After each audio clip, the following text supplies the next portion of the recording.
Joining me now, Kendrick Sampson. Kendrick, first of all, thank you very much for taking the time to chat with me. How are you? I'm working through just everything. I haven't been able to sleep much. I'm pretty exhausted, but I feel strong and I feel like, I'm ready to make sure that I get out there and get back out there and make sure that we continue this movement to defund police, and hold these officers accountable. Um, yeah, but I have, some trauma that I'm working through. So I have like flashes of emotion and I'm like waking up every morning, no lie, like shaking and like, jolted a little bit. But it's I think that's part of the process of just like dealing with everything. But I feel strong. It says so much about who you are to go through a traumatic situation like that, but then also say, I need to get back out there. When you started the protest, I mean, this started out as something peaceful. Were you fearful that it would turn violent?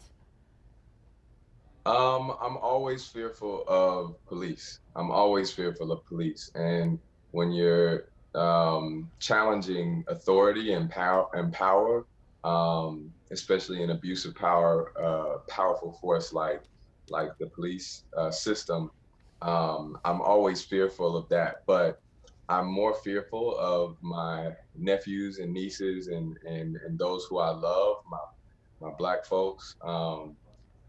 Being killed by police than I am for my own safety. And I knew that we were working with, or we've collaborated. Build Power and Black Lives Matter LA have collaborated many times, and I've been working with Black Lives Matter Los Angeles for years. So I knew we had safety precautions. I knew we had legal protection. I knew we were gonna make sure that our people were good, um, and that our event was tight, and that's what we did. And it wasn't until after we ended our event that they decided to become very aggressive and brutalize folks.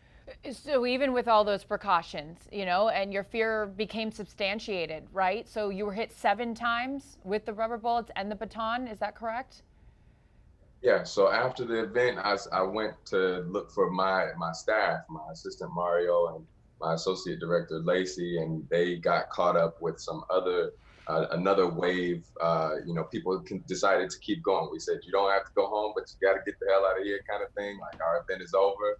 People decided to keep because they had that energy. They decided to keep marching, and the police showed up, and blocked off the streets. They wanted to prevent us from going into Beverly Hills because they're more worried about property than people. And I started recording because that's my training. That's when I see police being aggressive, I automatically take out my phone because I don't know what's going to happen. And it's the same thing that happened when we were in Standing Rock. It just they got enraged um, and yeah, they ended up shooting me. I think because I was in the front, because to be honest, I think they knew that my live stream was being seen on CNN or something like that. They singled me out. They pointed at me, and they ended up, after the span of the full like hour, 2 hours or whatever it was.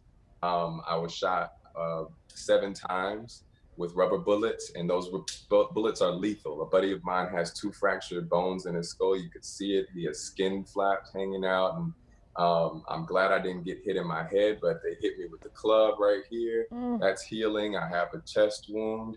I have my forearm is swollen, and I have 5 uh, big uh, anywhere it hits you, like skin comes off Oh. and bruising happens. And so I don't want to show you my leg, but there was a lot of blood and hanging skin and stuff. So my leg is pretty No, you can show us. messed up. What we should see all this. We should see what damage is done. I mean, it's you hear rubber bullets, and now just hearing you describe that it isn't a joke. It is not something that's just, oh, they were rubber bullets and just Nerf gun style. That they do damage, and that's wow, wow, Kendrick.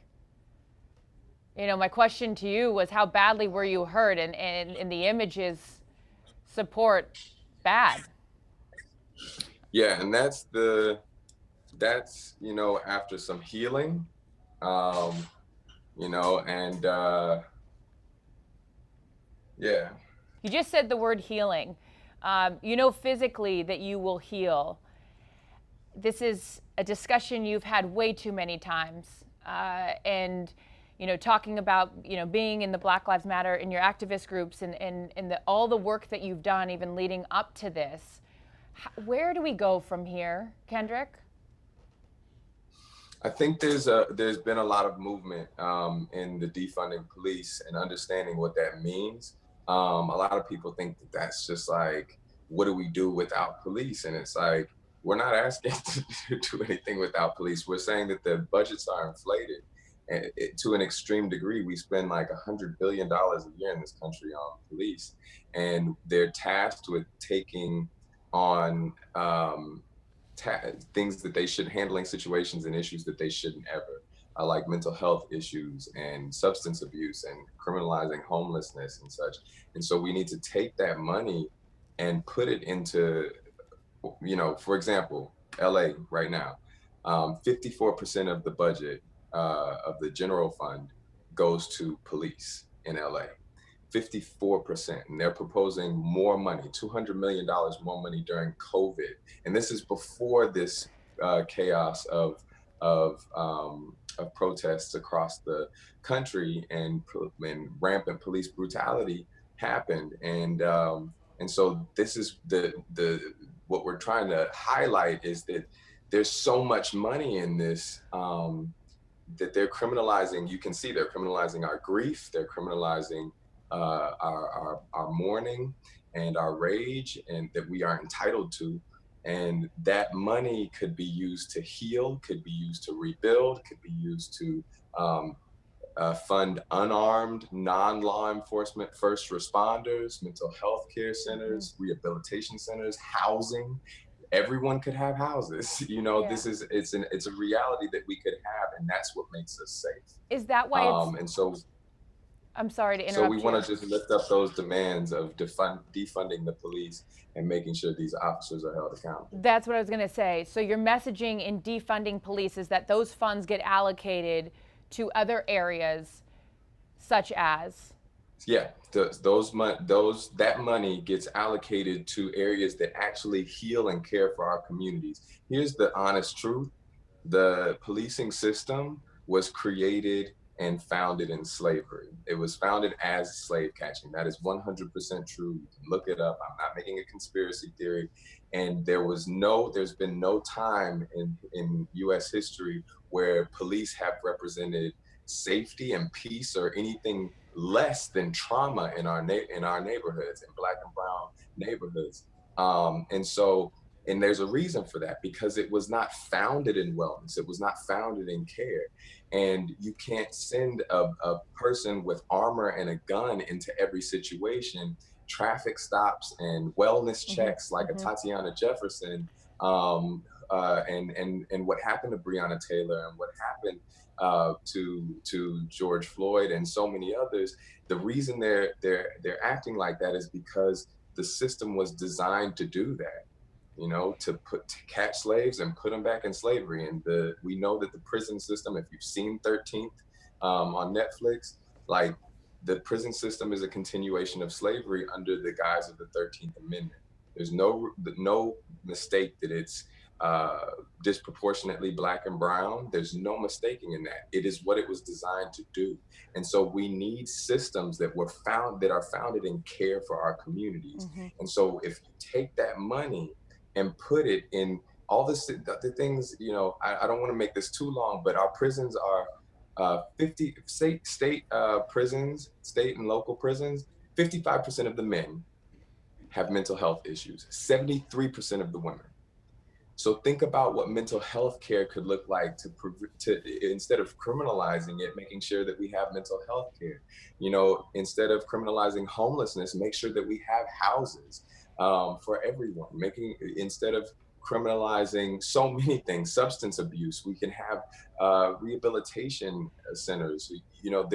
There's a lot of things, making sure that we have jobs and economy and and guaranteed income and such. Those things are actually what keep us safe. After school Yeah. programs, education, not police. And so if we really want to invest in public safety, we can move those funds to things that actually care for our community. And one Well, thing that I'm really adamant about is non-law enforcement, unarmed first responders. well, and we've seen, and I had an opportunity to speak with the sheriff from Flint, Michigan, from Genesee County, and I don't know if you saw his video, but that there is a way for law enforcement to do this peacefully, right? That he put down his weapons, put down his guard, and they just said, walk with me, and he walked, and he walked, and he walked, and so to your point, there is a way to still provide the community with law enforcement, but unarmed, and be peaceful. Kendrick, I can't thank you enough for your time. And just quickly before I let you go, why, in short, was it so important for you to be out there, even knowing all the risks that were involved potentially?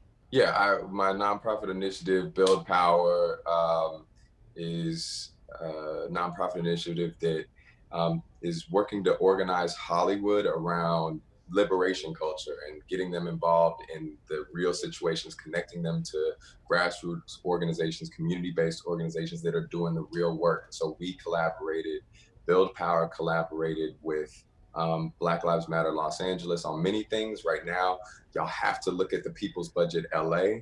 The People's Budget LA is a great example of what the defunding of police, where that money could go to, and we've collaborated with them on a series of actions around this particular issue. Thank you for watching. If you want more extra, hit the subscribe button and the bell so you'll never miss a video.